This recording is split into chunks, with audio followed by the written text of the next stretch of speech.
RC study zone YouTube channel पर मैं रामचंद्र चौहान आप सभी का स्वागत करता हूं। प्यारे बच्चों, आज के इस वीडियो में हम एनसीईआरटी गणित कक्षा 10 के अध्याय 3 दो चर वाले रैखिक समीकरण युग्म की प्रश्नावली 3.2 का दूसरा भाग करेंगे, जिसमें इस प्रश्नावली का प्रश्न नंबर 2 व 3 हल किया जाएगा। प्यारे बच्चों, इस अध्याय से संबंधित अगर आप कोई भी वीडियो देखना चाहते हैं, किसी भी प्रश्न का सलूशन देखना चाहते हैं, अपने डाउट क्लियर करना चाहते हैं, तो इस वीडियो के डिस्क्रिप्शन में जाइए। वहां पर आपको हर प्रकार के इस प्रश्नावली से जुड़े हुए, इस अध्याय से जुड़े हुए लिंक मिल जाएंगे। तो चलिए स्टार्ट कर लेते हैं इस वीडियो को। प्रश्न नंबर 2 करेंगे सबसे पहले, जिसमें हमें दिया हुआ है 2x प्लस 3y बराबर 11 और 2x माइनस 4y बराबर माइनस 24 को हल कीजिए और इससे m का वह मान ज्ञात कीजिए जिसके लिए y बराबर एम एक्स प्लस 3 हो। तो दो रैखिक समीकरण हमें दे रखे हैं, हमें पहले तो इनको हल करना है, यानी x और y के मान हमने इन दोनों समीकरणों की सहायता से ज्ञात करने हैं। जब वो दोनों ज्ञात हो जाएंगे x और y के मान, फिर हमें m का मान भी ज्ञात करना है और m का मान ज्ञात करने के लिए हमें एक और समीकरण दे रखी है y बराबर एम एक्स प्लस 3। तो जब हमें y और x के मान पता चल जाएंगे तो इसमें हम रख देंगे और m का मान हमें ज्ञात हो जाएगा। तो आइए स्टार्ट कर लेते हैं इस क्वेश्चन को हल करना। सबसे पहले समीकरण नोट करेंगे। हमारे पास जो समीकरण दे रखी है वो पहली समीकरण तो है 2x प्लस 3y बराबर 11, ये समीकरण नंबर 1 है।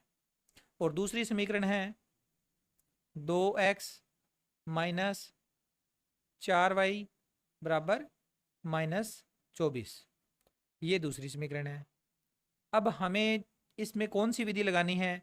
हम लगा रहे हैं इसमें प्रतिस्थापन विधि, क्योंकि इस प्रश्नावली में 3.2 प्रश्नावली में हम प्रतिस्थापन विधि से सारे समीकरणों को हल कर रहे हैं।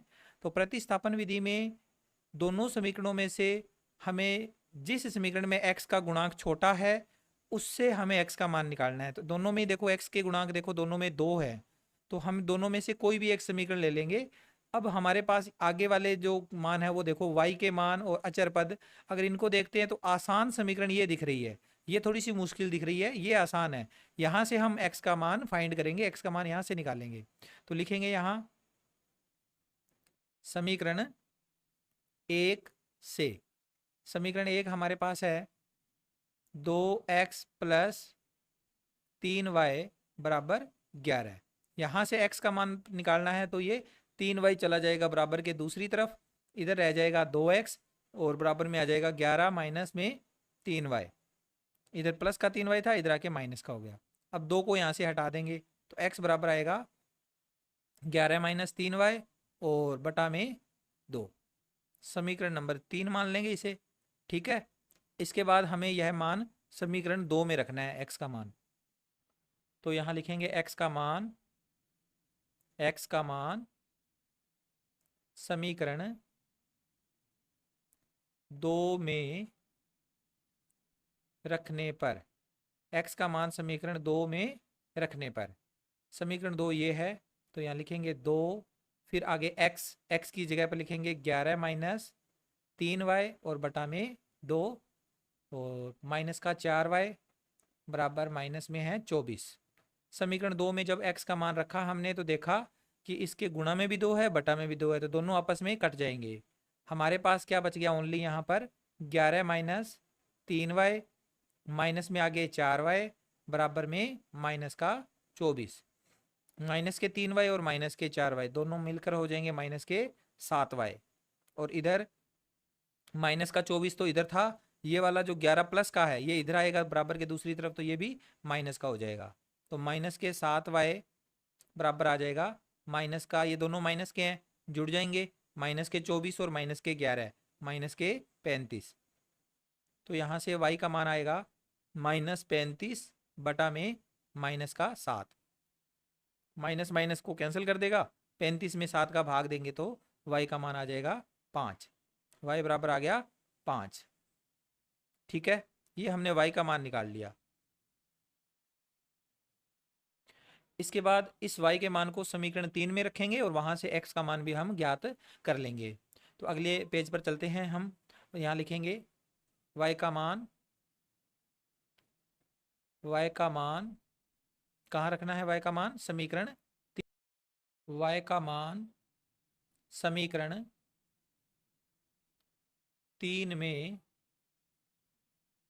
रखने पर, समीकरण 3 में रखेंगे तो समीकरण 3 थी x बराबर 11 माइनस 3y, तो 3 और y की जगह पर आ जाएगा 5। ठीक है, y का मान 5 निकाला था और बटा में इसके 2 था, तो x बराबर आएगा 11 माइनस 3 और 5 का मल्टीप्लाई करेंगे, गुणा करेंगे, 15 आएगा, बटा में 2। तो यहाँ से x का मान 11 में से 15 घटाएंगे, माइनस का 4 और बटा में 2। -4 में 2 का भाग देंगे तो माइनस का 2 आएगा। हमारा x का मान हमने पता कर लिया। ठीक है, ये x का मान आ गया, तो नीचे लिख दो, अतः x बराबर तो आ गया माइनस का 2 और y बराबर आ गया 5। ये हमने आंसर निकाल लिए x और y के। अब हमें y बराबर mx प्लस 3 जो समीकरण दे रखी है उसमें m का मान ज्ञात करना है, तो पुनः लिखेंगे y बराबर mx प्लस 3 में x व y के मान रखने पर। ये हमें समीकरण जो दे रखी है हमने इसमें x और y के मान रख देने हैं।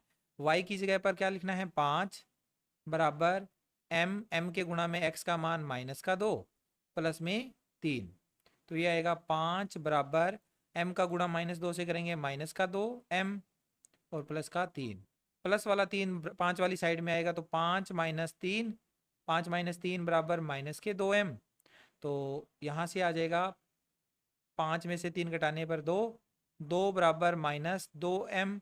तो अगर यहाँ से हम m का मान निकालेंगे तो m का मान कितना आएगा, 2 बटा -2, और 2 बटा -2 का मतलब क्या हुआ, यहाँ से m का मान निकालेंगे, 2 बटा 2 1 होता है, तो ये m का मान क्या आ गया, 1, लेकिन आएगा किसका, माइनस का। ये वाला माइनस कटा नहीं है, ये लगा रहेगा, इस -1 इसकी वैल्यू हो जाएगी m की।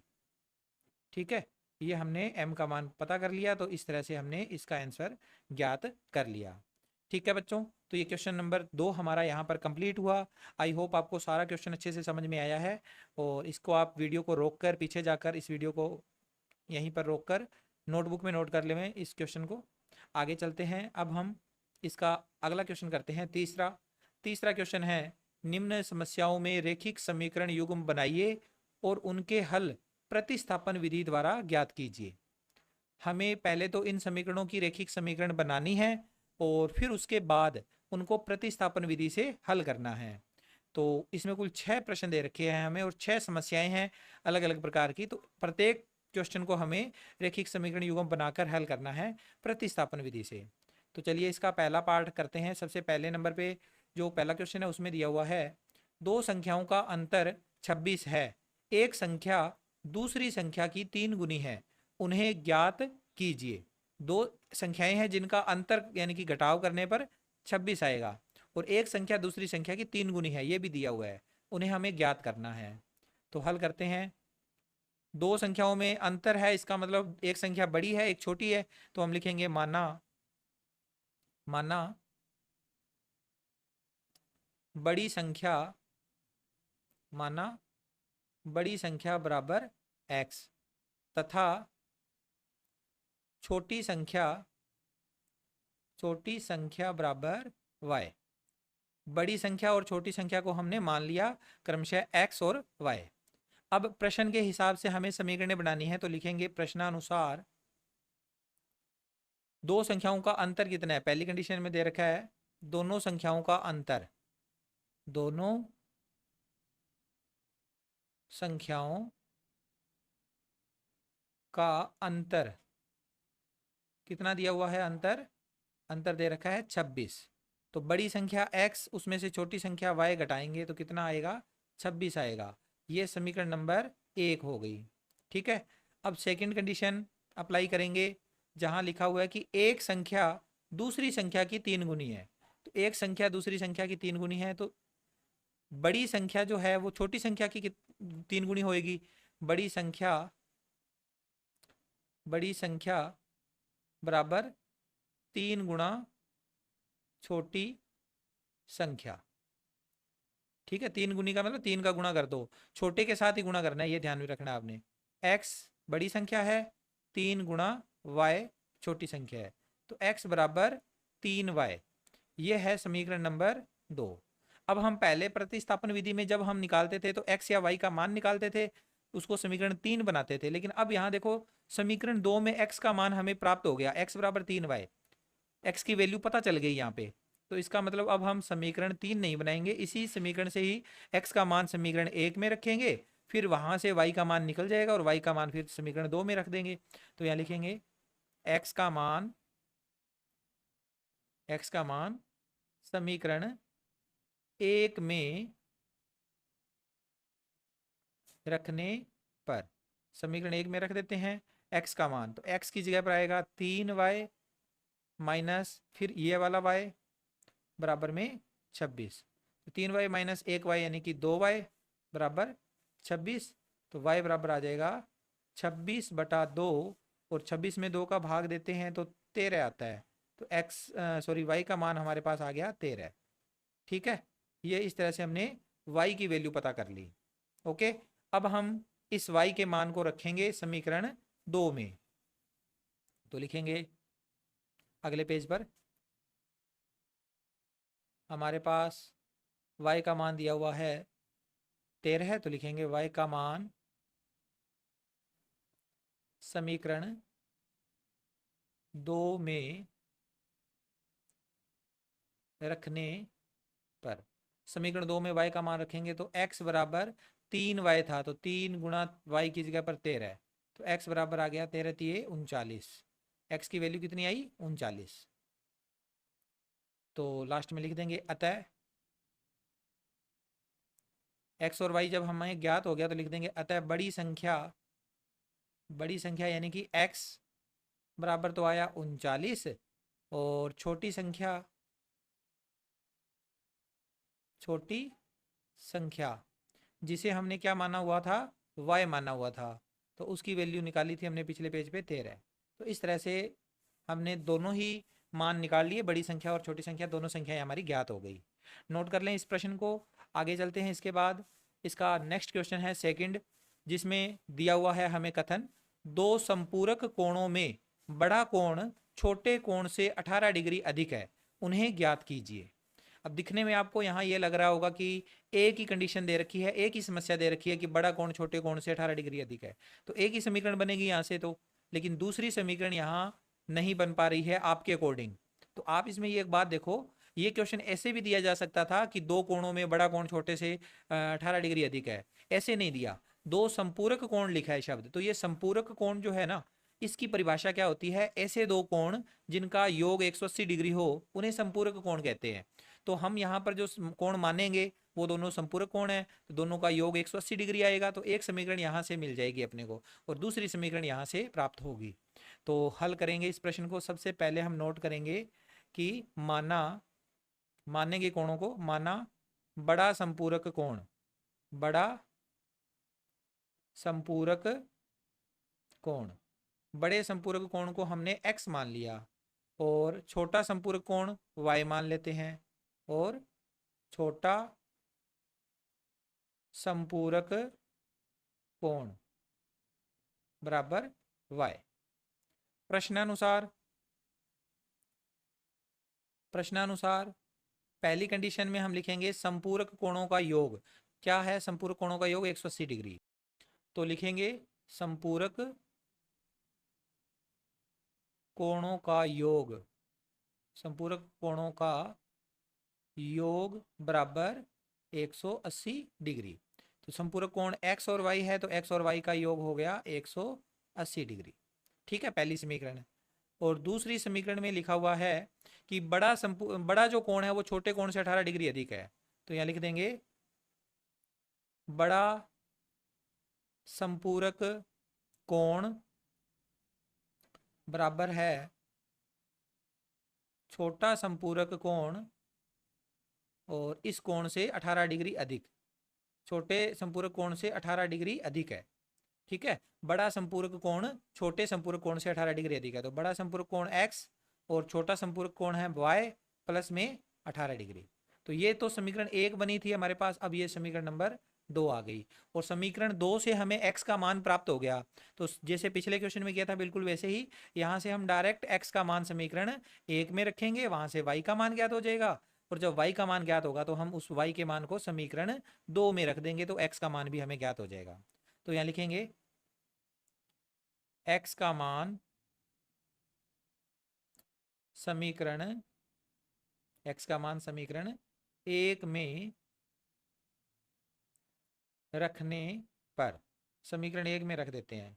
इस x की जगह पर लिख देंगे y प्लस 18 डिग्री, x का मान y प्लस 18 डिग्री, फिर आगे प्लस ये वाला y और बराबर में 180 डिग्री। y और y 2y, इधर बराबर में आएगा 180 डिग्री, माइनस में चला जाएगा 18 डिग्री। तो 2y की वैल्यू आ गई, 180 में से 18 डिग्री माइनस कर दो 162 डिग्री। तो y का मान आ जाएगा 162 डिग्री बटा 2, यानी y की वैल्यू आ गई 162 में 2 का भाग देंगे 81 डिग्री। y का मान आ गया 81 डिग्री। ठीक है, ये हमने y का मान ज्ञात कर लिया। अब हम अगले पेज पर चलते हैं और वहां से निकालते हैं x का मान। तो लिखेंगे y का मान समीकरण 2 में रखने पर, y का मान समीकरण 2 में रखने पर, समीकरण 2 अपने पास थी x बराबर y प्लस 18 डिग्री, तो y के जगह पर हम y की वैल्यू 81 डिग्री और प्लस में 18 डिग्री रख देंगे। तो ये x बराबर आ जाएगा 81 और 18 99 डिग्री। x का मान आ गया 99 डिग्री। ठीक है, ये हमने x और y दोनों ज्ञात कर लिए। तो लास्ट में लिखो अतः बड़ा संपूरक कोण, बड़ा संपूरक कोण हमने माना था इसे x और ये आ गया 99 डिग्री। और छोटा संपूरक कोण, छोटा संपूरक कोण जिसे हमने y माना था और ये आया था हमारे पास 81 डिग्री। ठीक है, तो ये दोनों इसके आंसर हो गए, x और y के मान हो गए। नोट कर लीजिए इस क्वेश्चन को। आगे चलते हैं, इसके बाद इसका नेक्स्ट क्वेश्चन थर्ड। इसमें हमें दे रखा है एक क्रिकेट टीम के कोच ने 7 बल्ले तथा 6 गेंदें 3,800 रुपये में खरीदी। बाद में उसने 3 बल्ले तथा 5 गेंदें 1,750 रुपये में खरीदी। प्रत्येक बल्ले और प्रत्येक गेंद का मूल्य ज्ञात कीजिए। तो बहुत ही इंटरेस्टिंग क्वेश्चन है, आसानी से आप हल कर सकते हो इस टाइप के क्वेश्चन। हमें पहले क्या करना होगा, एक गेंद और एक बल्ले का मूल्य मानना है। तो एक बल्ले का मूल्य मानेंगे, माना एक बल्ले का मूल्य, एक बल्ले का मूल्य बराबर x रुपए, और इसी प्रकार हमें एक गेंद का मूल्य भी मानना है। तो लिखेंगे एक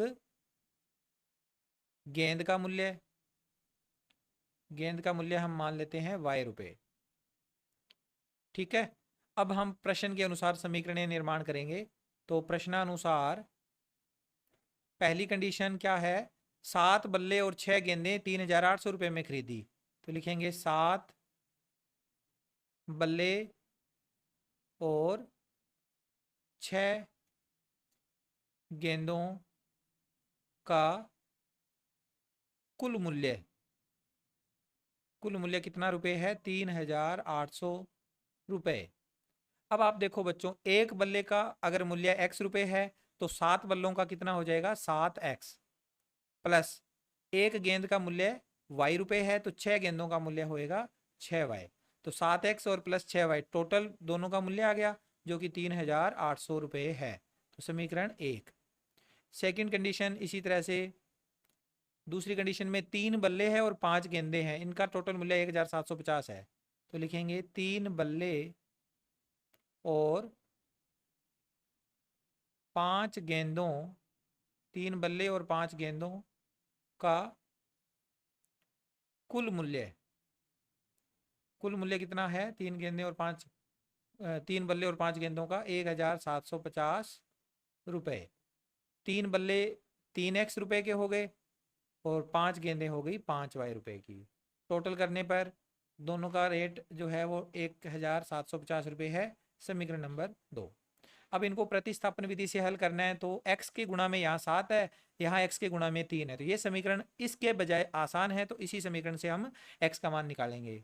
तो लिखेंगे समीकरण 2 से, समीकरण 2 से क्या है, समीकरण 2 3x प्लस 5y बराबर 1750। यहाँ से 3x का मान आएगा 1750, ये 5y माइनस में चला गया दूसरी तरफ, माइनस का 5y, और x बराबर आ जाएगा 1750 माइनस 5y और बटा में 3, ये गुणा में 3 था, ये बटा में चला गया, और ये बन गई हमारी समीकरण नंबर 3। अब ये x का मान हमें समीकरण 1 में रखना है, 2 से तो निकाला है इसे, तो 1 में रखना पड़ेगा। तो लिखेंगे यहाँ x का मान समीकरण 1 में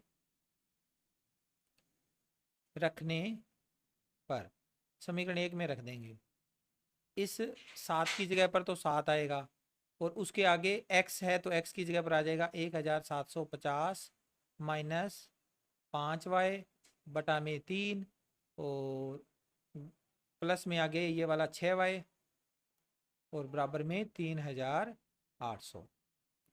अब देखो इसके बटा में 3 है, इस 7 से तो ये कटता नहीं है, तो 3 को हटाने के लिए हमें 3 से गुणा करना पड़ेगा पूरी समीकरण के साथ। तो लिखेंगे 3 से गुणा करने पर, 3 से गुणा करने पर हमें क्या प्राप्त होगा, ये 3 हट जाएगा यहाँ से, ठीक है, तो ये बच जाएगा 7 ब्रैकेट के अंदर 1750 माइनस 5y प्लस इसके साथ 3 का गुणा करेंगे तो 18y, और बराबर में 3800 के साथ गुणा करेंगे 3 का, तो 2 तो जीरो लग जाएगी लास्ट में, तो और 3 का गुणा 8 से करा, 3 8 24, 2 बच गए, और 3 का 3 से गुणा करेंगे 9, 9 और 2 हासिल 11, 11400। अब 7 का भी अंदर गुणा करेंगे, 7 का जब अंदर गुणा करेंगे तो 7 का गुणा 0 से होगा 0, 7 का गुणा 5 से किया, 7 5 35, हासिल बच गई 3, 7 7 49, 49 और 3 52, 52 का 2 हासिल 5 बच गई, 7 एकम 7, 7 और 5 12, तो ये बन गया 12250 माइनस 7 का गुणा करेंगे माइनस 5y से, तो माइनस के 35y हो जाएगा। एक एक पद के साथ गुणा करना है, ये ध्यान रखिएगा आप। तो 7 का गुणा माइनस 5 से करेंगे तो 35 माइनस के, और साथ में y लिखा जाएगा, प्लस ये 18y का 18y एज इट इज़, और बराबर में 11400 एज इट इज़। ठीक है, इस तरह से हमने गुणा कर दिया 7 का अंदर। अब हम आगे चलेंगे इसमें अगले पेज पर और इसको सोल्व करेंगे। तो ये माइनस का 35y प्लस 18y, ये दोनों देखो कैलकुलेशन करेंगे तो क्या होगा, माइनस के ज़्यादा है प्लस के कम है, तो माइनस में आंसर आएगा घटाव करने पर माइनस के 17y, और बराबर में 11400 में से 12250 माइनस होएंगे। तो अगले पेज पे करते हैं इसे हल। माइनस के 17y बराबर 11400 माइनस 12250, तो माइनस के 17y बराबर आ जाएगा, इन दोनों का घटाव करेंगे तो माइनस का 850 आएगा, माइनस में आंसर आएगा, माइनस वाली वैल्यू बड़ी है, तो यहाँ से y का मान माइनस 850 बटा माइनस का 17। अब आप देखो माइनस माइनस कैंसिल कर देगा एक दूसरे को, 17 एकम 17, 17 5 85, 5 आ गया, और ये जीरो इसके साथ लग जाएगी। ठीक है, तो y का मान क्या आया 50, y की वैल्यू आ गई 50। ठीक है, y की वैल्यू आ गई हमारे पास 50, यहाँ लिख दो y बराबर 50। अब इस y के मान को समीकरण 3 में रखना है, तो लिखेंगे y का मान समीकरण 3 में रखने पर, समीकरण 3 अपने पास क्या थी, x बराबर 1750 माइनस आगे था 5y, तो 5 गुणा y की जगह पर 50, और बटा में इसके क्या था, बटा में इसके था 3। अब हल कर लो इसे, x बराबर 1750 माइनस 5 का गुणा करेंगे 50 के साथ तो 250 आ जाएगा, तो 250 लिखने के बाद बटा में 3 भी लिख देंगे, तो x का मान आ जाएगा, इन दोनों का घटाव करेंगे 1500, 1750 में से 250 घटा दिए 1500 बटा 3, तो y x बराबर आ गया 1500 में 3 का भाग देते हैं तो 500 आता है, तो x का मान क्या आ गया 500। ठीक है, इस तरह से हमने x और y ज्ञात कर लिया। तो नीचे लिख देंगे अतः एक बल्ले का मूल्य, एक बल्ले का मूल्य हमने x माना हुआ था और x कितना आ गया 500, तो 500 रुपए। और एक गेंद का मूल्य,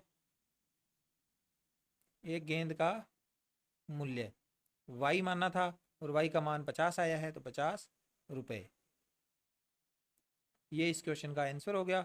आई होप आपको समझ में आया है। नोट कर ले इस क्वेश्चन को भी आप, वीडियो को यहीं रोक कर। इसके बाद अगला पार्ट करते हैं इसका चौथा, जिसमें हमें प्रश्न दिया हुआ है एक नगर में टैक्सी के भाड़े में एक नियत भाड़े के अतिरिक्त चली गई दूरी पर भाड़ा सम्मिलित किया जाता है। 10 किलोमीटर दूरी के लिए भाड़ा 105 रुपये तथा 15 किलोमीटर के लिए भाड़ा 155 रुपये है। नियत भाड़ा तथा प्रति किलोमीटर भाड़ा क्या है? एक व्यक्ति को 25 किलोमीटर यात्रा करने के लिए कितना भाड़ा देना होगा? तो पहले तो आप ये देखो कि टैक्सी का एक तो नियत भाड़ा है, फिक्स है, वो दूरी पे डिपेंड नहीं करता, चाहे आप कितने भी किलोमीटर जाओ उतना तो भाड़ा लगना ही लगना है। वो फिक्स भाड़ा, नियत भाड़ा है, x रुपए मानेंगे उसे। और जितने किलोमीटर चलेंगे उसके y रुपए के हिसाब से पैसे लगने हैं। y हमने मान लेना है कि अतिरिक्त चली गई दूरी में प्रति किलोमीटर भाड़ा कितना हुआ, y रुपए। 10 किलोमीटर का 10y, 15 किलोमीटर का 15y। इस तरह से दो समीकरण यहाँ बनाते हैं और फिर हम इस सवाल को सॉल्व करेंगे। जब x और y ज्ञात हो जाएगा, फिर एक व्यक्ति को 25 किलोमीटर यात्रा करने के लिए कितना भाड़ा देना होगा, तो इसकी भी एक समीकरण बना के x और y के मान रखने होंगे। तो हल करते हैं। पहले हम मानेंगे इसमें, माना नियत भाड़ा, नियत भाड़ा, नियत भाड़ा का मतलब फिक्स भाड़ा x रुपए। नियत भाड़ा कितना मान लिया, x रुपए। फिर इसके बाद लिखेंगे और प्रति किलोमीटर, प्रति किमी भाड़ा। 1 किलोमीटर का भाड़ा कितना मान लिया हमने, y रुपए। ठीक है, नियत भाड़ा और ये मान लिया। अब हम दोनों समीकरणें बनाएंगे। तो लिखेंगे प्रश्नानुसार, प्रश्नानुसार फर्स्ट कंडीशन, जिसमें हम लिखेंगे 10 किलोमीटर दूरी के लिए भाड़ा 105 रुपये दिया है। तो लिखेंगे 10 किलोमीटर दूरी के लिए भाड़ा बराबर 105 रुपये। 10 किलोमीटर की दूरी के लिए भाड़ा 105 रुपये है। तो देखो 10 किलोमीटर का भाड़ा अगर बनाएंगे तो कैसे बनाएंगे, x रुपये तो नियत है, वो तो लगना ही लगना है, प्लस में 1 किलोमीटर का भाड़ा y रुपये है, 2 किलोमीटर का 2y, 3 किलोमीटर का 3y, 4 किलोमीटर का 4y, ऐसे ही 10 किलोमीटर का क्या हो जाएगा 10y। तो दोनों का जोड़ करेंगे तो 105 रुपये टोटल भाड़ा बन जाएगा। ठीक है, ये हमारी समीकरण नंबर 1 आ गई।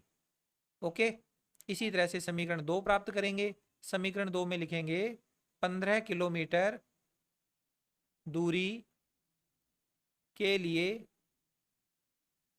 भाड़ा, 15 किलोमीटर की दूरी के लिए भाड़ा कितना दिया हुआ है, 155 रुपये, 155 रुपये। तो इसके समीकरण बनाएंगे, x रुपये तो नियत भाड़ा है और 15 किलोमीटर दूरी चला है तो 15y दूरी के हिसाब से आ गया। तो x प्लस 15y बराबर 155 रुपये। समीकरण नंबर 2। अब इन दोनों समीकरणों में से एक समीकरण को चुनना है, वहां से x का मान निकालना है। तो दोनों समीकरणों में से आसान समीकरण पहली है, तो समीकरण 1 ले लेंगे हम। समीकरण 1 से, समीकरण 1 हमें दे रखी है x प्लस 10y बराबर 105। यहां से अगर x का मान निकालेंगे तो क्या आएगा, ये 10y चला जाएगा दूसरी तरफ, 105 माइनस 10y। समीकरण नंबर 3, x का मान निकाल लिया। अब ये x का मान समीकरण में रखना है हमें 2 में। तो लिखेंगे यहां x का मान समीकरण 2 में रखने पर, समीकरण 2 में रखने पर, समीकरण 2 ये है x प्लस 15y बराबर 155। तो x की जगह पर तो लिखेंगे 105 माइनस 10y और फिर आगे प्लस में 15y ये वाला और बराबर में 155। इसी अगले पेज पर हल करते हैं। हमारे पास माइनस के 10y हैं और प्लस के 15y हैं, तो प्लस का 5y और ये 155 में से 105 इधर आके माइनस में हो जाएंगे। तो क्या प्राप्त होगा हमें, यहाँ पर आ जाएगा 5y प्लस के और बराबर में 155 माइनस 105, तो 5y बराबर आ गया 50। यहाँ से y का मान आ जाएगा 50/5 और 50 में 5 का भाग देंगे तो कितना आया 10। y का मान कितना आया 10 आ गया। y का मान प्राप्त कर लेने के बाद अब हम आगे y के मान को समीकरण 3 में रखकर x का मान प्राप्त करेंगे। तो लिखेंगे y का मान समीकरण 3 में रखने पर, समीकरण 3 में y का मान रखेंगे तो क्या थी समीकरण 3, x बराबर 105 माइनस 10y था, तो 10 गुणा y की जगह पर आ जाएगा 10, तो x की वैल्यू आ जाएगी 105 माइनस 10 और 10 का गुणा 100, 105 माइनस 100 यानी कि 5 आ गया x का मान। ठीक है, इस तरह से हमने x और y दोनों ज्ञात कर लिए। अब नीचे लिख देंगे, अतः नियत भाड़ा, नियत भाड़ा, नियत भाड़ा शुरू में हमने x माना था जो कि हमारा कितना आ गया, x का मान 5, तो भाड़ा रुपयों में होता है तो रुपए 5 रुपये, और इसके अलावा हमने y भी ज्ञात कर लिया जो कि क्या था, प्रति किलोमीटर भाड़ा था, प्रति किलोमीटर दूरी का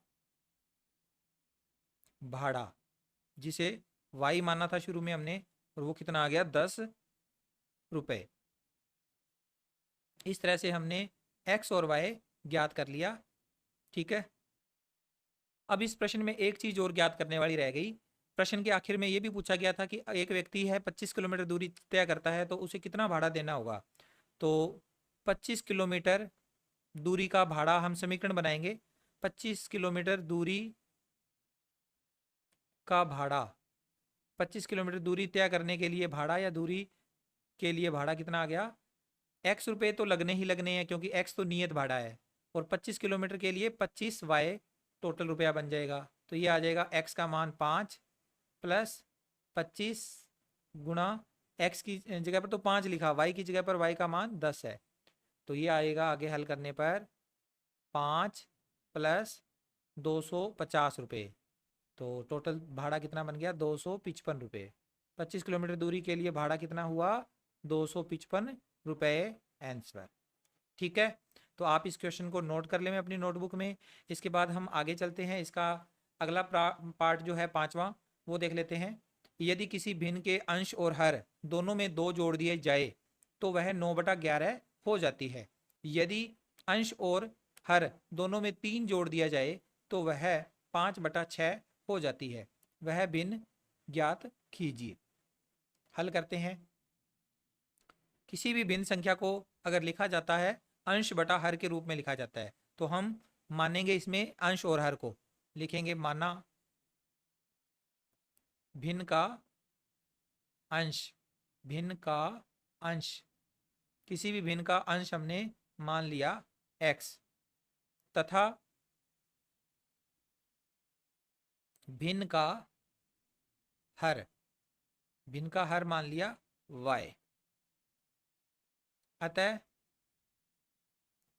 भिन्न क्या होगी, भिन्न का फार्मूला होता है अंश बटा हर, अंश बटा हर यानी x बटा y।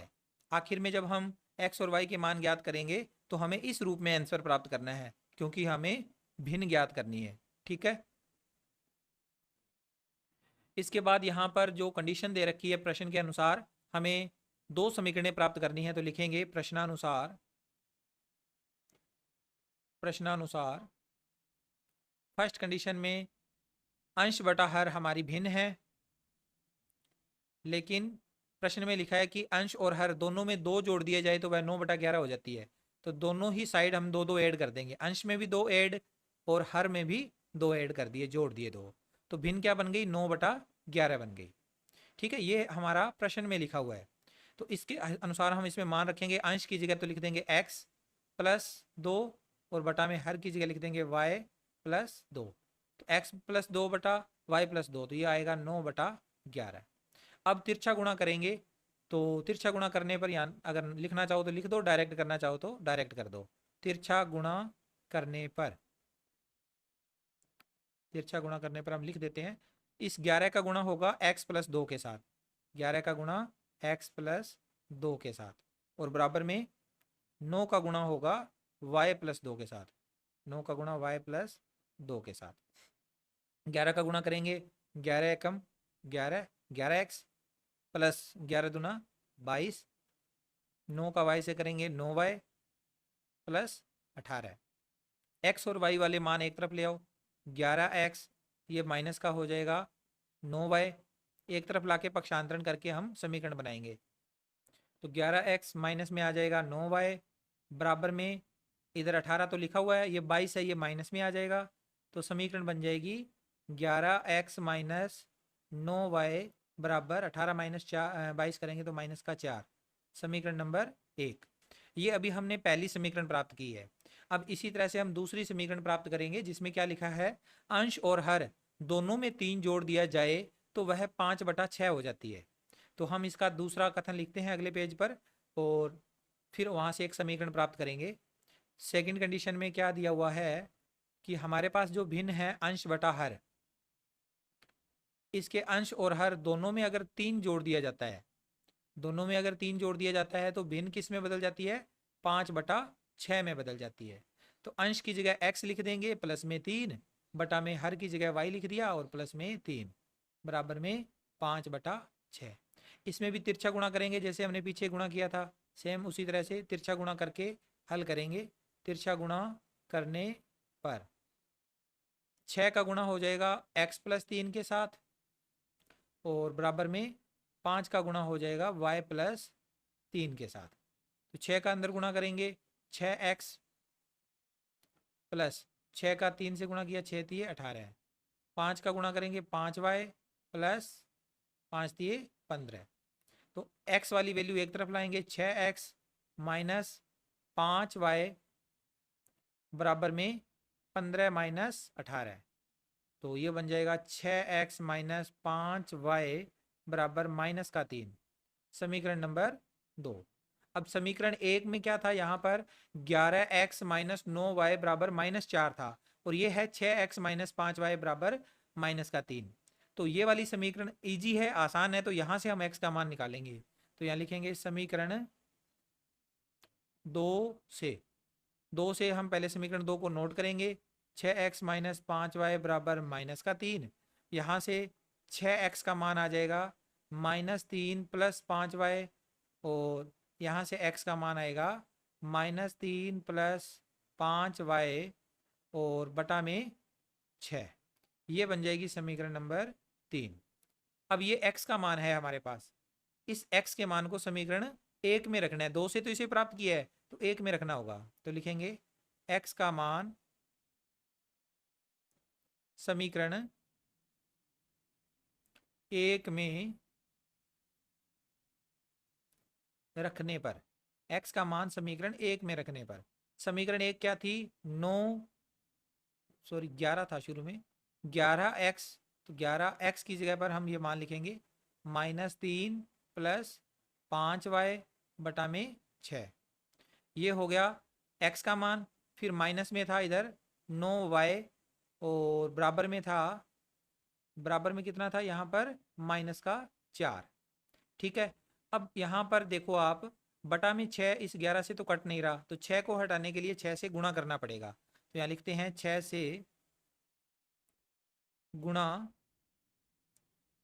करने पर, 6 से गुणा करेंगे ये बटे वाला 6 हट जाएगा, यहाँ पर बच जाएगा 11 माइनस 3 प्लस 5y, ये 5y लिखा हुआ है, ठीक है, कहीं 54 मत समझ लेना इसे, और फिर माइनस का 9y, अच्छा 9y के साथ भी 6 का गुणा करना है, 6 का गुणा हर एक पद के साथ करना है, तो 9y के साथ 6 का गुणा करेंगे, 9 छिके 54y, और -4 के साथ करेंगे -4 छिके 24। अब ये ब्रैकेट खोलेंगे, अगले पेज पे चलते हैं हम, 11 का गुणा -3 से करेंगे, 11 3 33 माइनस के और प्लस के 11 5 55 आ जाएगा, तो ये आएगा, हल करेंगे अगले पेज पर, माइनस के तो आ जाएंगे 33 प्लस के 55y माइनस के आगे 54y और बराबर में माइनस का 24। ठीक है, अब 55y और माइनस के 54y वो तो इधर ही रह जाएंगे, माइनस के 54y बराबर में माइनस के 24, ये माइनस के 33 इधर आके प्लस के 33 हो जाएंगे, तो यहाँ एक y बच जाएगा और बराबर में बच जाएगा 11।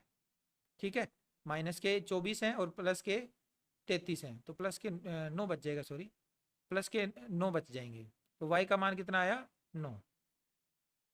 ठीक है, y का मान आ गया 9। अब इस y के मान को समीकरण 1 में रखेंगे, y समीकरण 3 में y का मान समीकरण 3 में रखने पर समीकरण 3 हमारे पास थी x बराबर -3 प्लस 5y, तो 5 की जगह पर 5 गुणा में y की जगह पर क्या आएगा 9, और बटा में इसके 6 था तो बटा में तो 6 ही आएगा।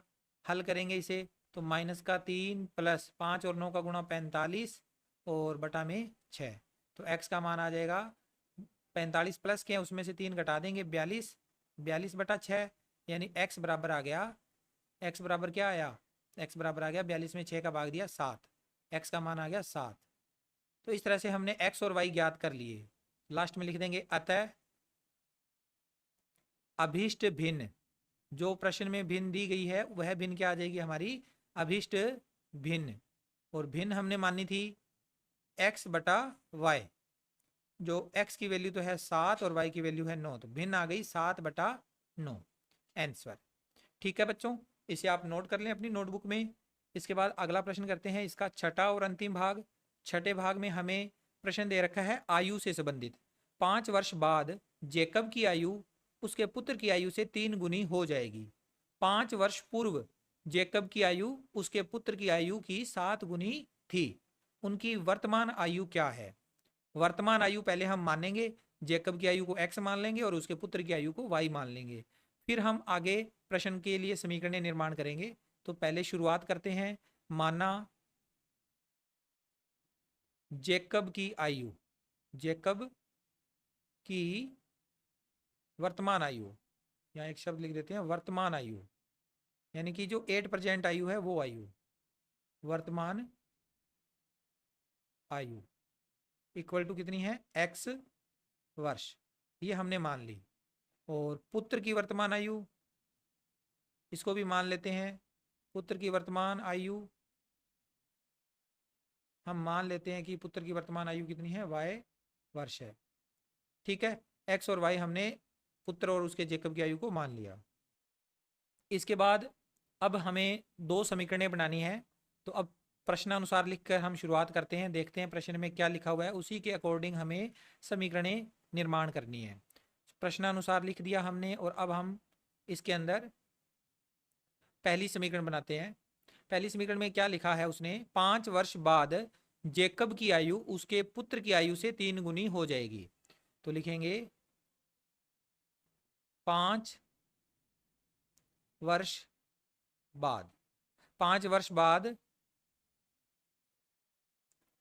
जेकब की आयु कितनी हो जाएगी, 3 गुना हो जाएगा पुत्र की आयु के, पुत्र की आयु। 5 वर्ष बाद जेकब की आयु पुत्र की आयु की 3 गुना हो जाएगी। तो देखो बच्चों, अगर किसी व्यक्ति की आज की यानी वर्तमान आयु अगर x वर्ष है, 5 वर्ष बाद वो 5 साल और बड़ा हो जाएगा, 5 वर्ष और बड़ा हो जाएगा, तो इस x में हम क्या जोड़ देंगे, 5 ऐड कर देंगे। आयु का ये ध्यान रखना है आपने, जब पूर्व का लिखा आता है तो 5 घटाने होते हैं, 5 वर्ष पूर्व लिखा आता है, और जब 5 वर्ष बाद लिखा आएगा तो 5 जोड़ना होगा। तो हम इस क्वेश्चन में इसी के हिसाब से देखते हैं। हमारे पास जेकब की वर्तमान आयु x है, तो 5 वर्ष बाद हो जाएगी x plus 5,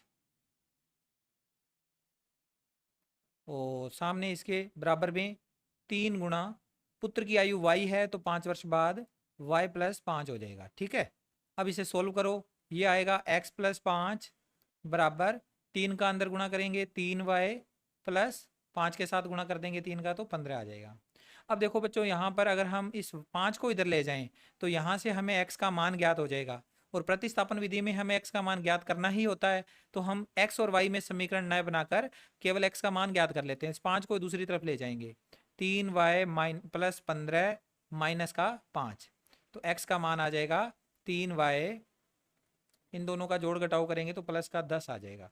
3y plus 10, x की वैल्यू आ गई समीकरण 1 से, हमने पहले ही निकाल लिया x का मान। अब सेकंड कंडीशन, जिसमें हमें दिया हुआ है 5 वर्ष पूर्व जैकब की आयु उसके पुत्र की आयु की 7 गुनी थी। यहाँ 5 वर्ष बाद था, अब 5 वर्ष पूर्व है, तो लिखेंगे 5 वर्ष पूर्व। 5 वर्ष पूर्व जैकब की आयु कितनी थी? पुत्र की आयु का 7 गुना, तो 7 गुना पुत्र की आयु, 7 गुना पुत्र की आयु। 5 वर्ष पूर्व, तो वर्तमान आयु x है, उसमें से 5 कम हो जाएंगे जैकब के, और 7 गुना पुत्र की आयु y है, y में से भी 5 कम हो जाएंगे। अब इसे सोल्व करेंगे अगले पेज पर, तो हमें क्या प्राप्त होगा?